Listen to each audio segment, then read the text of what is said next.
Good afternoon to all of you and welcome to all of you in OCIS BCS channel. कैसे हैं आप लोग? Hope so सभी अच्छे होंगे, पढ़ाई भी काफ़ी बेहतर चल रही होगी। तो आज के हमारे इस करंट के सेशन में देख लेते हैं कौन कौन से इंपॉर्टेंट इश्यूज़ हैं, न्यूज़ हैं, मुद्दे हैं, समाचार हैं। इसके अलावा ऑनलाइन फैक्ट्स हैं एंड एट द एंड हम लोग MCQs को देखेंगे। तो चलिए बढ़ते सेशन की तरफ देखते हैं आज की क्लास के मोस्ट इंपॉर्टेंट इश्यूज़ क्या क्या हैं। फर्स्ट इश्यूज़ है लंदन 2023 में दुनिया का सबसे भीड़ भाड़ वाला शहर कौन सा बन गया है? तो यह बन गया है आपका लंदन। ओके, 2023 में। नाउ तो सबसे पहले हेडिंग में देखते हैं लंदन 2023 में दुनिया का सबसे भीड़ भाड़ वाला। एक्चुअली इस टॉपिक से केवल आपके फैक्चुअल क्वेश्चन से एग्जाम में आएंगे और ऐसा नहीं कि इंपॉर्टेंट है ये, क्योंकि कुछ क्वेश्चंस ऐसे होते हैं जो डेफिनेटली एग्जाम में इस तरह के एक आधा क्वेश्चन पूछ लेता है, काफी इजी सा। ठीक है, नाउ अब बात आती है भीड़ भाड़ वाला शहर, यानी इसे बोला गया है काफी ये कंजस्टेड सिटी है, कंजस्टेड सिटी। ओके, जिसमें आपका लंदन क्या है, टॉप पर है। सेकंड पोजीशन पर अगर देखा जाए तो कौन सा हो जाएगा? सेकंड में आपका है capital of Ireland, Ireland. Okay, कौन सी है कैपिटल ऑफ आयरलैंड? हो जाएगी कैपिटल ऑफ आयरलैंड कौन सी है? डबलिन। ओके, डबलिन आपकी सेकंड नंबर पर है, टोरंटो थर्ड नंबर पर है। एंड अगर भारत के संदर्भ में देखा जाए तो क्या हो जाएगा? भारत की बेंगलोर सिक्स्थ पोजीशन पर है। इंडिया की अगर बात की जाए तो बेंगलुरु सिक्स्थ है एंड पुणे सेवेंथ है। ओके, सेवेंथ है। ठीक है, इसके अलावा 8, 9, 10 मनीला वगैरह हमें देखने की आवश्यकता नहीं है, ये हमारे एग्जामिनेशन पॉइंट ऑफ व्यू से महत्वपूर्ण नहीं, यहाँ से क्वेश्चंस नहीं बन सकते हैं। नाउ तो ये हो गई एक क्रम आपका, लंदन टॉप पर है, सेकंड डबलिन, थर्ड टोरंटो हो गया। अब बात आती है इसको देख, इसके अलावा कि इसे किसके द्वारा इस रिपोर्ट को जारी किया जाता है, रिपोर्ट किसके द्वारा? तो ध्यान रखिएगा कि एम्स्टरडैम, कौन सा है? Amsterdam, Amsterdam. ओके, बेस्ट क्या हो जाएगा? Location technology. क्या है यह? Location technology specialist Tom. Okay, इसके द्वारा यह रिपोर्ट जो है जारी की गई है। कभी कभी क्या करता है, आपके एग्जाम में पूछ लेता है कि रिपोर्ट किसके द्वारा रिलीज की गई है, जारी की गई है? तो टॉम के द्वारा जारी की गई है। बस इतने से क्वेश्चंस जो है आपके इस टॉपिक से, केवल इतने क्वेश्चंस जो यहाँ पे बन सकते हैं। Now come to the next information. Bharat का सबसे बड़ा थिएटर फेस्टिवल भारत रंग महोत्सव कहाँ स्टार्ट किया गया? गुजरात में। अब यहाँ से केवल एक सवाल, एक से दो सवाल यहाँ बन सकते हैं कि भारत का सबसे बड़ा थिएटर फेस्टिवल क्या है? तो वह है आपका भारत रंग महोत्सव। ठीक है, भारत का सबसे बड़ा ये थिएटर फेस्टिवल कहाँ शुरुआत की गई? इसकी शुरुआत की गई है गुजरात में। नाउ अब चूंकि बात आती है कि सबसे बड़ा तो ये थिएटर फेस्टिवल हो गया और गुजरात में भी किया गया इसकी शुरुआत। ठीक है, पूरे भारत में इसकी जो शुरुआत की गई है गुजरात से, ये पूरे भारत में करीब करीब 15 शहरों में इस फेस्टिवल का आयोजन किया जाएगा। पूरे भारत के 15 शहरों में जो है इसका आयोजन किया जाएगा। तो ये एक इंफॉर्मेशन है। और गुजरात में भी कहाँ किया गया? तो गुजरात के कच्छ में शुरुआत की गई। ठीक है, गुजरात के कच्छ में इसकी शुरुआत की गई। इसके अलावा अन्य एडिशनल इंफॉर्मेशन गुजरात को लेकर के ध्यान रखेगा। अन्य एडिशनल इंफॉर्मेशन क्या क्या है? तो फर्स्ट ध्यान रखें कि वैश्विक एक व्यापार शो किया गया था, वैश्विक व्यापार शो यानी ट्रेड शो किया गया। कहाँ किया गया? तो यह किया गया था आपके गांधीनगर गुजरात में, गांधीनगर गुजरात। ओके, नाउ इसके अलावा दूसरे इंफॉर्मेशन ध्यान रखेंगे, एक वाइब्रेंट गुजरात प्रोग्राम शुरू की गई थी। क्या था? Vibrant Gujarat, vibrant Gujarat. Okay, यह शुरुआत कहाँ की गई? इसकी शुरुआत की गई थी गांधीनगर गुजरात से। अन्य इंफॉर्मेशन में गुजरात की एक घेल मछली है, जिसे इस घेल मछली को क्या बोला गया है? इसे राज्य मछली घोषित किया गया है। गुजरात का राज्य मछली इसे घोषित किया गया है गुजरात का।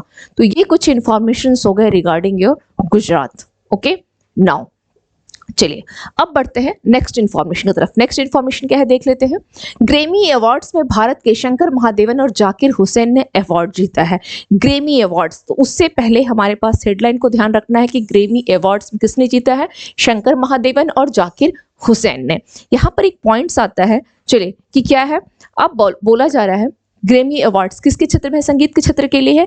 तो यहाँ ध्यान रखेंगे कि फ्यूजन बैंड, क्या है, फ्यूजन बैंड, जिसका नाम क्या है, फ्यूजन बैंड, नाम क्या है, शक्ति।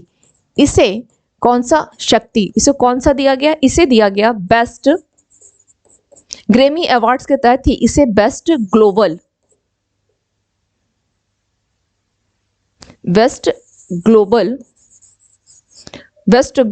म्यूजिक एल्बम, ठीक है, बेस्ट ग्लोबल म्यूजिक एल्बम का अवार्ड किसको दिया गया, तो फ्यूजन बैंड के शक्ति को। अब वो एल्बम कौन सी है, ये तो आपकी बैंड हो गई, अब यह एल्बम कौन सी है, एल्बम है दिस मोमेंट, इस एल्बम को दिया गया, ठीक है।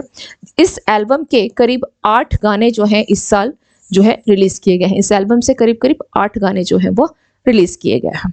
तो ये हो गई आपकी दिस मोमेंट। नाउ मैंने अभी भी कहा था कि कुछ क्वेश्चंस ऐसे होते हैं आपके एग्जाम में जो बहुत बेसिक सा होता है, जिसको हम लोग नज़रअंदाज कर देते हैं। जैसे कि ग्रैमी अवार्ड्स तो है, लेकिन इसका क्रम कौन सा है, तो ध्यान रखिएगा इसका क्रम है, यह 66th ग्रैमी अवार्ड्स है। कौन सा है यह, 66th यह ग्रैमी अवार्ड्स है, ओके। और अगर बात ग्रैमी अवार्ड 66th है ये ग्रैमी अवार्ड्स। अगर बात की जाए कि first Grammy award, first Grammy award ceremony यानी समारोह कब किया गया था, ध्यान रखिएगा इन ईयर 1959 में। और 2024 में इसका सेलिब्रेशन कहाँ किया गया, तो लॉस एंजल्स, कहाँ किया गया, लॉस एंजल्स में, ठीक है। लॉस एंजल्स कहाँ किया गया, लॉस एंजल्स में किया गया। तो ये इंफॉर्मेशन हो गया आपके ग्रैमी अवार्ड्स को लेकर के। Come to the next information. S N. Goenka की 100th जयंती के समापन समारोह को पीएम मोदी ने संबोधित किया। एस.एन. गोयनका, जिनका पूरा नाम क्या है, सबसे पहले क्या है, कौन है, इनके बारे में देख लेते हैं। एस.एन. गोयनका यानी एस.एन. गोयनका का पूरा नाम क्या हो जाएगा, सत्यनारायण गोयनका, सत्यनारायण गोयनका, ठीक है। बात की जा रही है इनकी 100वीं जयंती के समापन समारोह को संबोधित किसके द्वारा किया गया, पीएम मोदी जी के द्वारा यह किया गया। अब चूंकि ये इनका जन्म कब हुआ था, इनका जन्म हुआ है एस.एन. गोयनका जी का 30th जनवरी 1924, ओके। और अभी क्या है 2024, तो ठीक 100 साल हो गए। तो इनकी जयंती यानी इनकी जो आपकी बर्थ एनिवर्सरी रही उसके 100 साल पूरे होने पर मोदी जी के द्वारा संबोधित किया गया। कहाँ इनका जन्म हुआ था, एक्चुअली बर्मा में, ठीक है, इसको ध्यान रखिएगा। ये बर्मा में जन्म हुआ था, लेकिन यह 1969 में भारत आए, ये भारत आ गए थे, भारत आए। और आने के पश्चात इन्होंने क्या किया, यहाँ पर ध्यान सिखाना, ध्यान यानी मेडिटेशन, मेडिटेशन सिखाना इन्होंने शुरू किया। ध्यान सिखाना यानी क्या हो गया, मेडिटेशन सिखाना इन्होंने शुरू किया, ठीक है।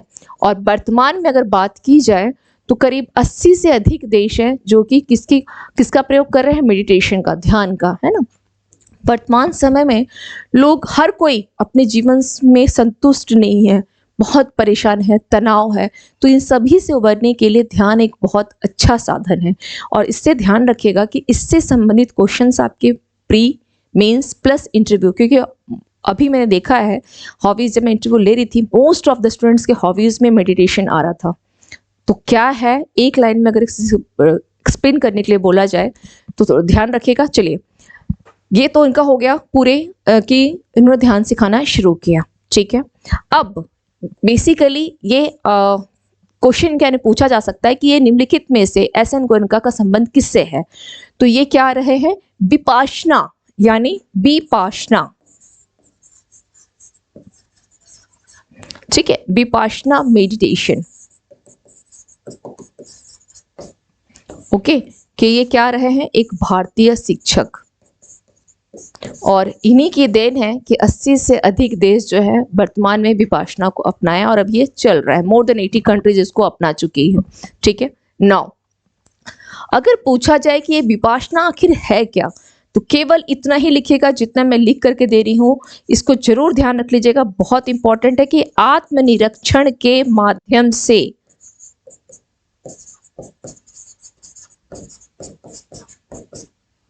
आत्म परिवर्तन,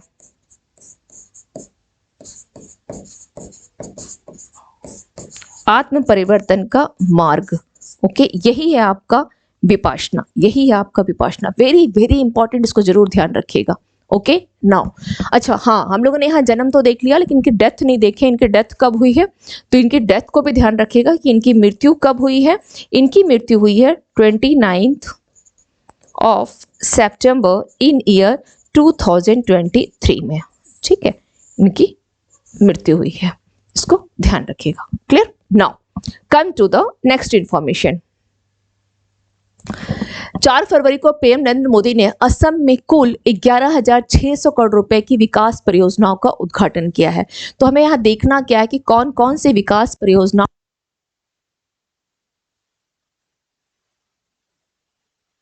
यहाँ ये देख लेते हैं। बोला गया है पीएम नरेंद्र मोदी ने असम में कुल कितने हैं, इतना। मैंने 2-4 दिन पहले भी क्लास में बताई थी कि असम में जो है विभिन्न प्रकार की विकास परियोजना का उद्घाटन किया। अगर बजट कितना है, 11,600 करोड़ रुपए की विकास परियोजनाएं। जैसे इंफॉर्मेशन में आप देख लें, अगर एग्जाम्पल के तौर पर कामाख्या मंदिर हो गया है ना, कामाख्या मंदिर गलियारा, इसके लिए अगर पूछा जाए कि कितना बजट है, तो करीब करीब 458 करोड़। ठीक है, एक ये हो गया। अगर इसके अलावा देखा जाए तो गुवाहाटी एयरपोर्ट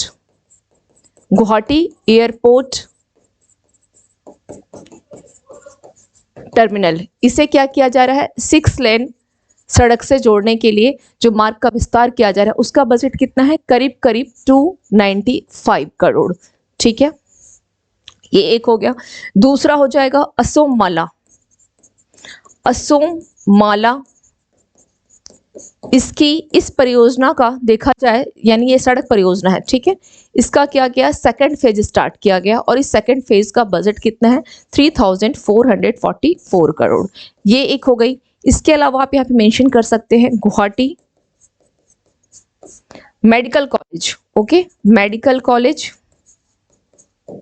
प्लस अस्पताल, इसके लिए कितना रखा गया है, 3,250 या 80 करोड़ का बजट इसके लिए हो गया। तो इस प्रकार से विभिन्न परियोजनाओं के लिए असम में विभिन्न प्रकार के डेवलपमेंट प्रोजेक्ट ही तो है, तो इसके लिए क्या किया गया है, करीब करीब जो टोटल बजट रखी गई है वो है 11,600 करोड़ का। Very very important. नाउ अभी असम में 2-4 दिन पहले मैंने न्यूज में बताया भी था कि असम में एक पर्यटन विकास नीति को भी मंजूरी दे दी गई है। किसको, एडिशनल इंफॉर्मेशन में लिख ले, असम में क्या किया गया है, पर्यटन विकास, यानी पर्यटक के विकासों के लिए इस नीति 2024 को भी कैबिनेट की मंजूरी मिल चुकी है। असम कैबिनेट की इसको भी मंजूरी दे दी गई।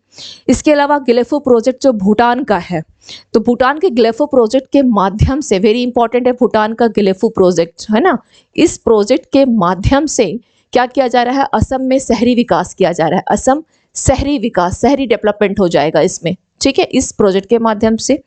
और एक इंफॉर्मेशन और ध्यान रखिए, असम का काजीरंगा राष्ट्रीय उद्यान, जिसे असम का क्या है, काजीरंगा, ये भी आपके एडिशनल इंफॉर्मेशन में ध्यान रखेंगे, काजीरंगा राष्ट्रीय उद्यान, जिसे कितना कब किया गया है, इन 1985 में इसे क्या बोल दिया गया है, यूनेस्को के द्वारा विश्व विरासत स्थल यानी वर्ल्ड हेरिटेज साइट घोषित किया गया है। विश्व विरासत स्थल, नाउ विश्व विरासत स्थल। ठीक है, ये एक इंफॉर्मेशन हो गई। काजीरंगा राष्ट्रीय उद्यान जो कि आपके एक सींग वाले गेंडे के लिए काफी चर्चित है। यूनेस्को का अगर बात किया जाए तो यूनेस्को की स्थापना की गई थी 16 नवंबर 1945, हेडक्वार्टर पेरिस है। यूनेस्को के द्वारा टोटल भारत में 42 विश्व विरासत स्थल घोषित किए गए और उस 42 में से 41वां तो आपका शांति निकेतन हो गया, 42वां आपका कौन सा हो गया, होयसला मंदिर कर्नाटका का।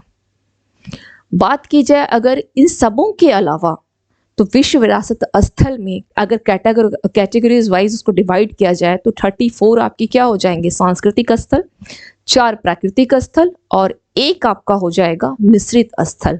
अभी रिसेंटली मराठा सैन्य परिदृश्य को, जो कहाँ का है, महाराष्ट्र का है, डेफिनेटली महाराष्ट्र, मराठा है तो महाराष्ट्र ही होगा, तो वहाँ की मराठा सैन्य परिदृश्य को सांस्कृतिक संपत्ति के रूप में उसे भी क्या दिया गया है, एक नामांकन किया गया है उसका भी, किसमें शामिल करने के लिए, यूनेस्को के तहत विश्व विरासत स्थल में। Clear? Now come to the next information. न्यायमूर्ति रितु बाहरी ने उत्तराखंड उच्च न्यायालय की पहली महिला मुख्य न्यायाधीश के रूप में पद की शपथ ली। इनके बारे में ये ध्यान रखना है कि रितु बाहरी, ठीक है, ये first female chief justice, first क्या है, female chief justice of Uttarakhand. Very important for Uttarakhand PCS के लिए काफी महत्वपूर्ण क्वेश्चन हो गया, first female chief justice of Uttarakhand. ठीक है, नौ, उत्तराखंड की स्थापना कब की गई थी, उत्तराखंड कब बना था, ये उत्तराखंड ये कब बना था, वेरी इंपॉर्टेंट है ना, तो ध्यान रखिएगा 9 नवंबर 2000 में उत्तराखंड बना था। ठीक है, और चूंकि हम लोग बात किसकी कर रहे हैं, फीमेल चीफ जस्टिस कौन बन गई, first female chief justice Ritu बाहरी। अगर पूछा जाए कि फर्स्ट सीजे कौन थे, फर्स्ट चीफ जस्टिस कौन थे, अशोक देसाई, अशोक देसाई। ठीक है, ये फर्स्ट चीफ जस्टिस रहे हैं अशोक देसाई।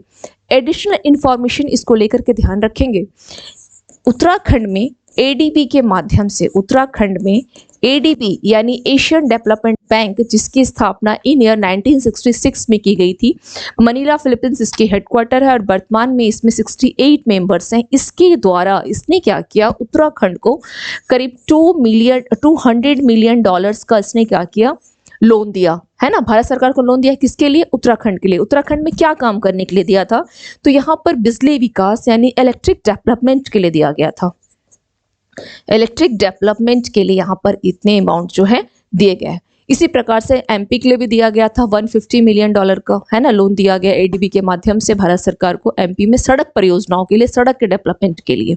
नाउ अब बात आती है, चूंकि ये तो हो गया, अभी रिसेंटली उत्तराखंड का वेरी वेरी इंपॉर्टेंट एक न्यूज है जो आपके प्री मेंस और इंटरव्यू इन तीनों के लिए काफी महत्वपूर्ण है, देख लेते हैं कौन सा है, और वह है आपका uniform civil code, uniform civil code यानी समान नागरिक संहिता, समान नागरिक संहिता। ठीक है, अभी रिसेंटली क्या की गई है, इसके तहत एक पैनल का गठन किया गया और इस पैनल ने क्या किया, अपना रिपोर्ट सौंपा। तो जाहिर सी बात है रिपोर्ट किसको सौंपेगी, तो उत्तराखंड के सीएम कौन है, उत्तराखंड के सीएम है पुष्कर सिंह धामी, इनको रिपोर्ट सौंपा गया। और यह रिपोर्ट जो है पुष्कर सिंह धामी, यह रिपोर्ट कब तक, 5 तारीख से लेकर के 8 तारीख तक इस पर चर्चा अभी होनी है, आगे देखा जाएगा कि इस पर क्या रिपोर्ट, ये फाइनली इसमें क्या, इस रिपोर्ट के द्वारा क्या एक्शन लिया जाता है। ठीक है, इस रिपोर्ट का फाइनल अभी आना है, लेकिन अभी ये चूंकि पेंडिंग में गया है, रिपोर्ट पर चर्चा हो रही है। ठीक है, अब हम लोग चलते हैं इस पैनल के ऊपर। इंपॉर्टेंट ये है, इस पैनल को लेकर के ध्यान रखिएगा कि इस पैनल का इंपॉर्टेंट क्या है, कि इस पैनल में, चूंकि पैनल है तो इस पैनल में कुछ मेंबर्स होंगे है ना, कोई इस पैनल की चेयरपर्सन भी होंगी, तो हमें इस पे डिस्कस करना है क्योंकि ये काफी महत्वपूर्ण है, यूसीसी काफी महत्वपूर्ण मुद्दा है ये।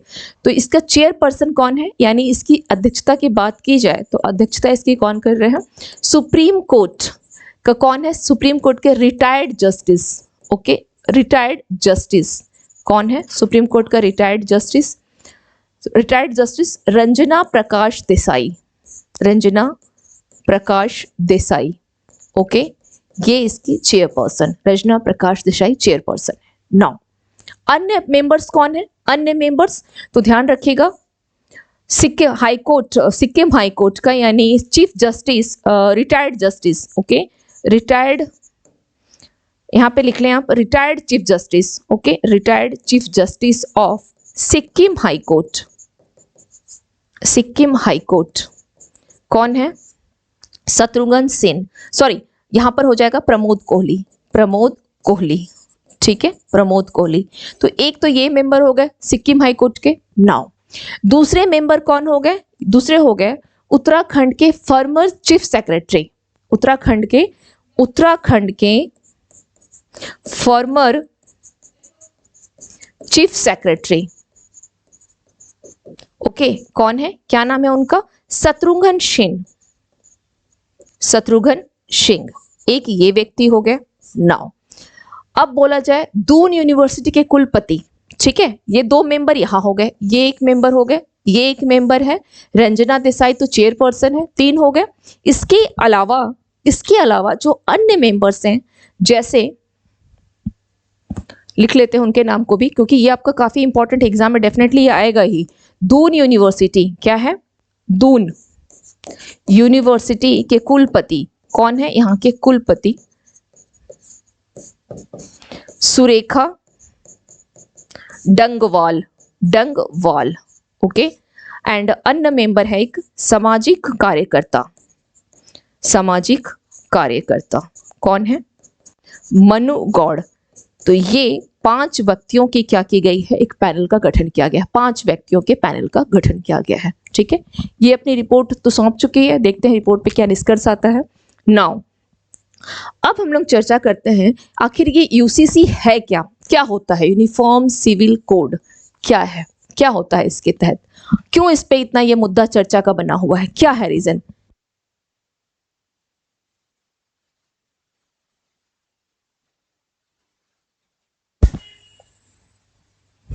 यूसीसी का मतलब होता है राज्य के सभी नागरिक,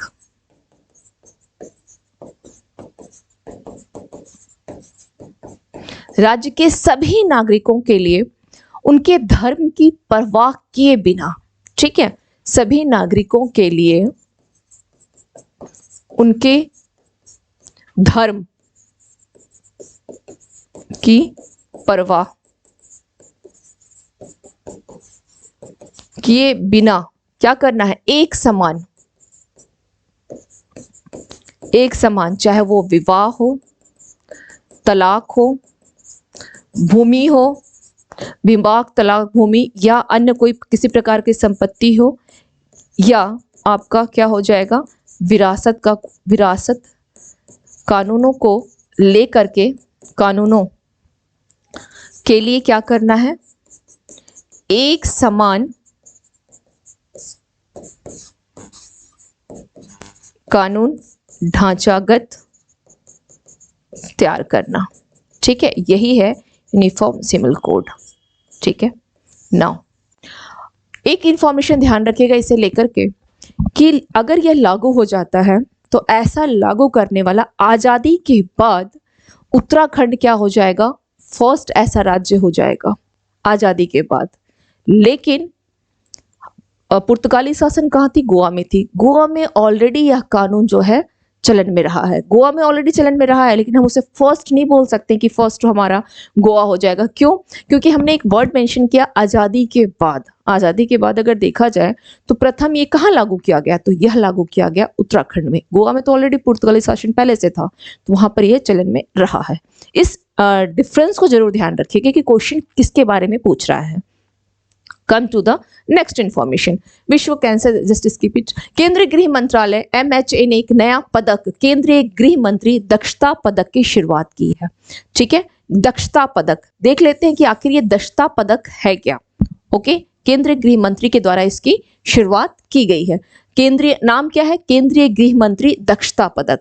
चलिए सबसे पहले हेडलाइन पे आते हैं, हेडलाइन दिया गया है केंद्रीय गृह मंत्री दक्षता पदक, ये है उस पदक का नाम, किसके द्वारा किया गया है, तो केंद्रीय गृह मंत्रालय, यानी हमारे मंत्री कौन है, अमित शाह जी है, ठीक है। नाउ इसके अंतर्गत कुछ पदकों को मर्ज किया गया है, कौन कौन से पदक है जिसको मर्ज किया गया है, तो सबसे पहले लिखे केंद्रीय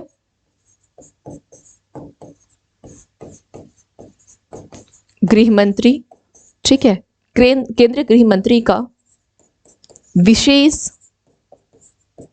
संचालन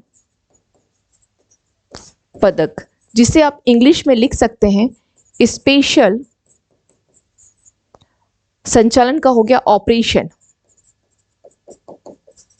मेडल, ओके। फर्स्ट ये हो गई। दूसरा क्या है, अगर दूसरा देखा जाए तो जांच उत्कृष्टता, ठीक है, जांच में उत्कृष्टता, जांच में उत्कृष्टता के लिए केंद्रीय गृह मंत्री,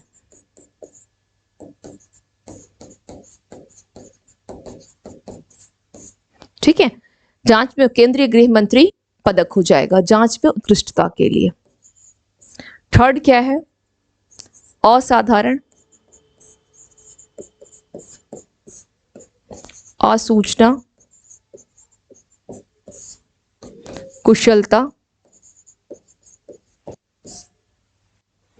पदक। एंड फोर्थ क्या है? Forensic science. फॉरेंसिक साइंस में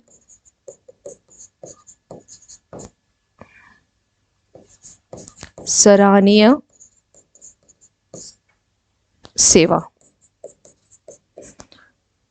के लिए केंद्रीय गृह मंत्री पदक।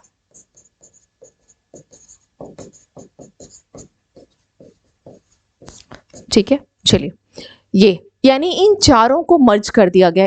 पहले क्या किया जाता था इन सभी के लिए, जैसे फॉरेंसिक के लिए 2010 से इसके तहत जो है अलग एक पदक दिया जाता था।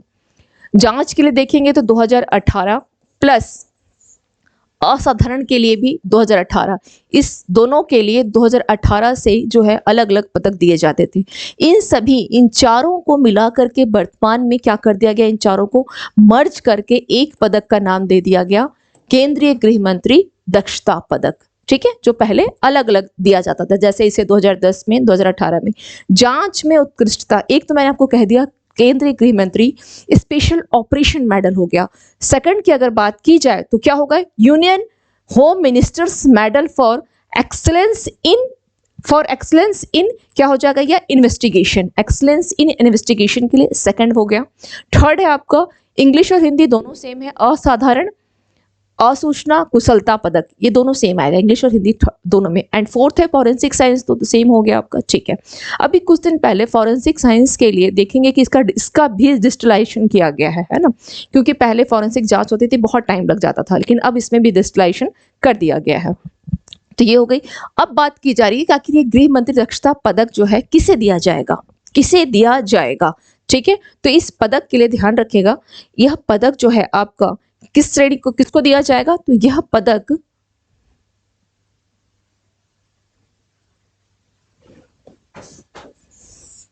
ध्यान रखें पुलिस फोर्स, ठीक है, पुलिस फोर्स, इसके अलावा सिक्योरिटी, सिक्योरिटी हम लोग यहाँ पे लिख सकते हैं ऑर्गेनाइजेशन, है ना, सिक्योरिटी ऑर्गेनाइजेशन हो गया। एंड इंटेलिजेंस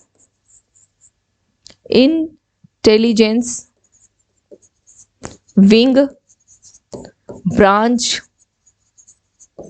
या आपका आ जाएगा special branch of states and UTs. ठीक है, एंड यूटीज ETC, इन सभी के लिए क्या किया गया है, केंद्रीय दक्षता पदक जो है दिया जाएगा। Now come to the next, shipping क्षेत्र में ग्रीन हाइड्रोजन के उपयोग पर सरकार के द्वारा दिशा निर्देश जारी किए गए हैं। किसके लिए किया गया है, किस सेक्टर के लिए किया गया है, गाइडलाइन जारी की गई है, तो यह किया गया है शिपिंग सेक्टर के लिए, ग्रीन हाइड्रोजन के लिए एक गाइडलाइन जो है सरकार के द्वारा जारी किया गया है। ग्रीन हाइड्रोजन का मतलब क्या होता है, 0% कार्बन इमिशन। ओके, और 0% कार्बन एमिशन का मतलब है रीन्यूएबल एनर्जी, और रीन्यूएबल का मतलब क्या हो गया, कहीं ना कहीं सोलर का यूज। ओके, ठीक है, आप लोग को यहाँ पे इमेज में एक दिख रहा होगा हाइड्रोजन, ये हाइड्रोजन है, और हाइड्रोजन इसके नीचे लिखा गया है 0 एमिशन। तो ध्यान रखिएगा, green hydrogen that means in single word 0% carbon emission. Clear. Now वर्तमान में अभी क्या किया गया है कि इसके लिए टोटल जो बजट रखी गई वो रखा गया है करीब करीब, इसके लिए ओवरऑल जो बजट है 115 करोड़ की बजट है, और कितने के लिए, 2025-26 तक जो है इसका जो है यह इसको कंप्लीट कर लिया जाएगा। नाउ अब एक क्वेश्चंस मेरा, हालांकि मैंने प्रीवियस क्लास में इसको बताया भी था, ध्यान रखिएगा कि भारत का सबसे बड़ा green hydrogen pilot project, Bharat का सबसे बड़ा green hydrogen pilot project, okay, pilot project कौन सा है, क्या नाम है उसका? नाम है THDC। THDC का मतलब हो गया फॉर्मर, जैसे पूर्व में क्या कहा जाता था, जिसे पूर्व में Tehri hydrogen development corporation, okay, corporation limited, इसे पूर्व में कहा जाता था। इसके माध्यम से क्या किया जा रहा है, अगर 1 मेगावाट, ओके, अगर आप रूफ सोलर प्लांट के इनपुट एनर्जी का अगर यूज किया जाए, इनपुट एनर्जी, तो इसके माध्यम से आप पर डे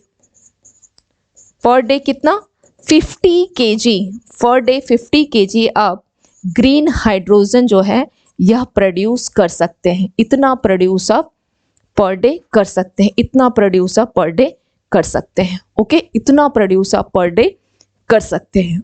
तो ये हो गई आपकी ग्रीन हाइड्रोजन पॉलिसी, ठीक है, पर डे इतना आप, सॉरी, ठीक है, इतना आप पर डे प्रोड्यूस जो है कर सकते हैं। Clear? Now come to the next. Lal Krishna Advani को भारत रत्न दिया जाएगा। ध्यान रखिएगा, ये काफी महत्वपूर्ण है। सबसे पहले तो ये काफी महत्वपूर्ण है, लाल कृष्ण आडवाणी को भारत रत्न दिया जाएगा, ठीक है, काफी इंपॉर्टेंट है। इससे पहले अभी हम लोगों ने कर्पूरी ठाकुर का नाम भी सुना था भारत रत्न के लिए। नाउ आप लोग सभी जानते होंगे कि लाल कृष्ण आडवाणी, अटल बिहारी वाजपेयी, इनकी सरकार में, जब इनकी सरकार थी तो ये पूर्व उप प्रधानमंत्री रह चुके हैं, ठीक है, ये पूर्व उप प्रधानमंत्री जो हैं रह चुके हैं। और इनके बारे में एक स्पेशलाइजेशन और ध्यान रखें कि 1970 से लेकर 2019 तक ये संसद के दोनों सदनों के सदस्य,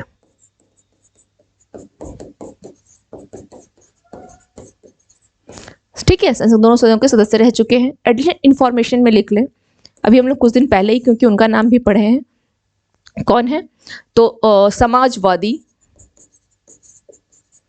प्लस बिहार के क्या होंगे, फॉर्मर सीएम, क्या नाम था, दिवंगत है ना, लेट, दिवंगत क्या नाम, कर्पूरी ठाकुर, यानी लेट कर्पूरी ठाकुर को भी मरणोपरांत क्या दिया गया, कर्पूरी ठाकुर को भी क्या दिया गया, तो भारत रत्न दिया जाएगा कर्पूरी ठाकुर, ठीक है, ये नाम भी जरूर ध्यान रखिएगा क्योंकि ये बीपीएससी के लिए काफी महत्वपूर्ण हो जाएगा। Okay, now come to the next information. America ने भारत को 31 प्रीडेटेटर ड्रोन बेचने की मंजूरी दे दी है और बजट कितना रखा है इसका बजट है $3.9 बिलियन। बस इतना ध्यान रखिएगा, ठीक है। नाउ कम, हाँ, इसके अलावा अमेरिका के लिए अगर बात की जाए, अमेरिका के लिए पर्यटन के क्षेत्र में, ठीक है, अमेरिका के लिए पर्यटन के क्षेत्र में अगर देखा जाए तो भारत क्या है, 5वां सबसे बड़ा इसका सोर्स बना हुआ है, 5th सोर्स है भारत, क्या है, 5वां स्रोत है पर्यटन के मामले में। और अमेरिका सैन्य शक्ति के मामले में काफी मजबूत है, टॉप पर है, भारत 4th पोजीशन पर है। नेक्स्ट इंफॉर्मेशन, भारत में 2022 में 1.41 कितना है, 1.41 मिलियन नए कैंसर के मामले सामने आए हैं। इस डाटा को जरूर ध्यान रखिएगा। इसके अलावा अगर हम लोग वैश्विक स्तर पर बात कर ले कैंसर की, वैश्विक स्तर पर अगर देखा जाए, ग्लोबली अगर हम बात करते हैं वर्ल्ड लेवल पर, तो 20 मिलियन जो है कैंसर के मामले अभी दिखाई देंगे आपको, 20 मिलियन से भी अधिक। ओके, 20 मिलियन जो है कैंसर के मामले। और भारत का अगर बात किया जाए, अगर भारत में देखा जाए तो भारत में कितना है यह, भारत में अगर देखा जाए 2022 का अगर आंकड़ा लेते हैं, क्योंकि इतने तो नए मामले सामने आ गए हैं, तो भारत में कितना है, करीब अगर देखा जाए तो पुरुषों की अगर बात की जाए तो 691, यानी कितना हो जाएगा 691, 178 मेल हो जाएंगे, इतने मेल हैं। 722 यानी मेल की, फीमेल की जो संख्या वो देख ले ज्यादा है, 138 करीब फीमेल है। एक बार आंकड़ा आप लोग भी देख लीजिएगा, मे बी आंकड़ा थोड़ा इधर उधर हो सकता है, ठीक है। तो इतने क्या हो गए, फीमेल हो गए हैं, इतने मेल और इतने फीमेल हो गए हैं, ठीक है। तो ये बात हो गई। अब इन सबों में अगर भारत में सबसे अधिक देखा जाए तो जो कैंसर के मामले हैं वो स्तन कैंसर यानी ब्रेस्ट कैंसर के मामले सबसे अधिक देखे जा रहे हैं, ब्रेस्ट कैंसर, ठीक है, जिससे करीब 13.6% इसका इतना मामला जो है सामने आया है, ठीक है, इतना मामला। ओके, नाउ अगर बात की जाए कि ये तो सबसे अधिक ब्रेस्ट कैंसर पूरे ग्लोबली स्तर पर अगर हम देखते हैं तो जो काफी मतलब कैंसर के जो और अधिक मामले अगर ग्लोबल लेवल पे देखा जाए तो लंग्स कैंसर की, किसकी है, लंग्स कैंसर, ठीक है, इसको बस ध्यान रखिएगा, ठीक है, लंग्स कैंसर करीब 2.5 मिलियन इसके मामले आए हैं, करीब 2.5 मिलियन, ठीक है, ये काफी कॉमन है, मतलब दुनिया में कुछ कैंसर ऐसे हैं जो कॉमन हो चुके हैं, जैसे लंग्स कैंसर हो गया, आपका यूट्रस कैंसर हो गया, या आपका हम बोल सकते हैं कि ब्रेस्ट कैंसर हो गया, ये सब एक काफी कॉमन कैंसर हो चुके हैं जिसके रेशियो भी काफी अधिक है। इसके अलावा सर्वाइकल कैंसर के मामले में पूरे दुनिया में भारत की अगर बात की जाए तो अकेले इसमें कितना परसेंट है, भारत में 40% सर्वाइकल कैंसर, ठीक है, 40%, तो ये रेशियो बहुत ज्यादा है कि नहीं। चलिए, come to the next information. Abhinav Bindra को 2024 पेरिस ओलंपिक के लिए मशाल वाहक के रूप में चुना गया है, तो ये तो हेडलाइन ध्यान रखिएगा। इसके अलावा पेरिस ओलंपिक कब से, 26 जुलाई से लेकर कब तक चलेगा, ये 11 अगस्त तक चलेगा, इस इंफॉर्मेशन को भी ध्यान रखिएगा। Now come to the next, देख लेते हैं आज के क्वेश्चन कौन कौन से हैं। उस बीजेपी नेता का नाम बताइए जिस देश के सर्वोच्च नागरिक पुरस्कार भारत रत्न से सम्मानित किया जाएगा, जिसकी घोषणा 3 फरवरी को प्रधानमंत्री नरेंद्र मोदी ने की थी। A Lal Krishna Advani, B Atal Bihari Vajpayee, C Sushma Swaraj and D Narendra Modi. तो उसका राइट आंसर क्या हो जाएगा, लाल कृष्ण आडवाणी। नाउ 1 फरवरी को अमेरिका ने भारत को US डॉलर 3.99 बिलियन है MQ-1B सशस्त्र ड्रोन की बिक्री, इसका नाम क्या रखा गया इस ड्रोन का, MQ-1B, MQ-1B, ठीक है, सशस्त्र ड्रोन की बिक्री को मंजूरी दे दी है। टोटल कितने बिक्री, जिसकी अनुमानित लागत तो ये है, ठीक है, और बिक्री की मंजूरी जो दी है कितने को दी है, A 26, B 29, C 31 and D 34। तो राइट आंसर इसका क्या हो जाएगा, 31। कम टू द नेक्स्ट, 2022 में भारत में कैंसर के कितने नए मामले सामने आए हैं। A 1.41 million, B 1.989 million, C 2.43 million and D 3.45 million. तो राइट आंसर क्या होगा, 1.41 million. Next question, 2024 Paris Olympic के लिए मशाल वाहक के रूप में किसे चुना गया है। ए नीरज चोपड़ा, बी बजरंग पूनिया, सी मीराबाई चानू, डी अभिनव बिंद्रा। तो राइट आंसर क्या होगा इसका, राइट आंसर हो जाएगा Abhinav Bindra. Come to the next, न्यायमूर्ति रितु बहरी ने निम्नलिखित में से किस उच्च न्यायालय की पहली महिला मुख्य न्यायाधीश के रूप में पद की शपथ ली। ए उत्तराखंड उच्च न्यायालय, बी उत्तर प्रदेश उच्च न्यायालय, सी MP उच्च न्यायालय, बी बिहार उच्च न्यायालय। तो राइट आंसर हो जाएगा उत्तराखंड उच्च न्यायालय। कम टू द नेक्स्ट, विश्व कैंसर दिवस हर साल 4 फरवरी को मनाया जाता है।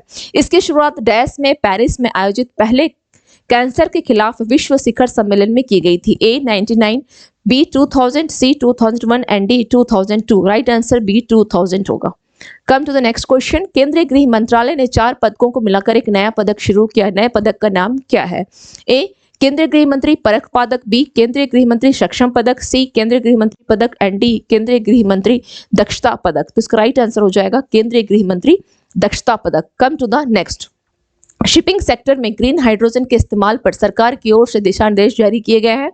1 दिशा निर्देश वित्त वर्ष 25-26 तक 115 करोड़ रुपए के कुल बजटीय परिव्यय के साथ लागू किए जाएंगे। बी इन दिशा निर्देशों के तहत इन पायलट परियोजनाओं को बंदरगाह, जहाजरानी और जलमार्ग मंत्रालय के माध्यम से लागू किया जाएगा। ए केवल 1, बी केवल 2, सी 1 और 2, 2, नो, डी इनमें से कोई भी नहीं। तो इसका राइट आंसर हो जाएगा सी 1 और 2, दोनों स्टेटमेंट यहाँ पर सही है। 2023 में कौन सा शहर दुनिया का सबसे भीड़ भाड़ वाला शहर बनकर उभरा है। A Berlin, B London, C Mumbai and D New Delhi. तो राइट आंसर क्या हो जाएगा, London, London. Okay, and the last question of this question, Bharat का सबसे बड़ा थिएटर उत्सव भारत रंग महोत्सव किस राज्य में शुरू हुआ। A Karnataka, B Kerala, C Tamil Nadu and D Gujarat. तो राइट आंसर क्या हो जाएगा इसका, गुजरात हो जाएगा। Now come to the next, अब आज देख लेते हैं आज के इंपॉर्टेंट पॉइंट्स क्या क्या हैं। यूसीसी पैनल की ओर से उत्तराखंड के मुख्यमंत्री को एक प्रमुख रिपोर्ट सौंपी गई, हम लोग इस पर चर्चा कर चुके हैं। अभिनेता विजय ने राजनीतिक पार्टी तमीज हागा वेत्री कसगम लॉन्च की। कर्नाटक सरकार all India game developers forum के साथ साझेदारी में डिजिटल डिटॉक्स पहल की शुरुआत किया है। आरबीआई का डिजिटल भुगतान, आप लोग इसको स्किप कर दें, ठीक है, it's not important. Bharat Maldives में अपने सैन्य कर्मियों को बदलेगा। नेक्स्ट है यूजीसी ने सभी को समान अवसर प्रदान करने के लिए उच्च शिक्षा संस्थानों के लिए एक नई गाइडलाइन को जारी किया है। पीएम मोदी ने नई दिल्ली में Commonwealth legal education association Commonwealth attorney और सॉलिसिटर जनरल सम्मेलन का उद्घाटन किया। यूपीआई को औपचारिक रूप से पेरिस फ्रांस में एफिल टावर में लॉन्च किया गया। गुजरात सरकार ने 24-25 के लिए 3.3 लाख करोड़ रुपए का बजट जो है पेश किया है। मोदी जी ने उड़ीसा में एनएलसी इंडिया लिमिटेड के तालाबीरा थर्मल पावर प्रोजेक्ट की आधारशिला रखी। चंपई सोरेन झारखंड के नए सीएम। भारतीय नौसेना के द्वारा 2024 को नौसेना असैन्य वर्ष घोषित किया गया है। वायुसेना 17 फरवरी को जैसलमेर जैसलमेर में क्या कर रही है, वायु शक्ति 2024 अभ्यास आयोजित की जैसलमेर, जहां पे कुछ दिन पहले डेजर्ट फेस्टिवल का भी आयोजन किया गया था। नाउ केंद्रीय मंत्रिमंडल ने परिधान और मैड अप निर्यात के लिए रिफंड योजना 31 मार्च 2026 तक बढ़ा दिया है। ऑनलाइन क्वेश्चंस देख लेते हैं। विश्व कैंसर दिवस 4 फरवरी को सेलिब्रेट किया जाता है। बीजेपी के वरिष्ठ नेता लाल कृष्ण आडवाणी को भारत रत्न पुरस्कार सम्मानित किया जाएगा। 9 इनक्रेडिबल ईयर्स हरियाणा गवर्नर पुस्तक का विमोचन श्री जगदीप धनखड़ जी के द्वारा किया गया। किस मशहूर अभिनेता और फिल्म निर्देशक का निधन हो गया है, श्री साधु मेहर। किस राज्य में पूर्वी क्षेत्र कृषि मेला 2024 शुरू हुआ है, झारखंड। किस अभिनेता को बोट के नए ब्रांड एम्बेसडर के रूप में चुना गया, Ranbir Singh. Unified payment interface, इसको जरूर ध्यान रखिएगा कि यह यूपीआई की फुल फॉर्म है, यूनिफाइड पेमेंट इंटरफेस। शुरुआत कहां से की गई, फ्रांस से। किस पुलित्जर पुरस्कार विजेता और मूल अमेरिकी साहित्य के दिग्गज का 89 वर्ष की आयु निधन हो गया, N Scott Momaday. And next one देख लेते हैं क्या है। किस राज्य ने AIGDF के सहयोग में डिजिटल डिटॉक्स पहल शुरू की है, कर्नाटक ने। कौन Uttarakhand uniform civil code committee की अध्यक्ष बनी, justice Ranjana Prakash Desai. Very very important. Now तो ये हो गए आज की क्लास के आपके महत्वपूर्ण इश्यूज। कल से आप लोगों की क्लास लाइव होगी मॉर्निंग सुबह 7:30 बजे। मिलते हैं फिर कल लाइव क्लास में। Thank you to all of you and have a nice day.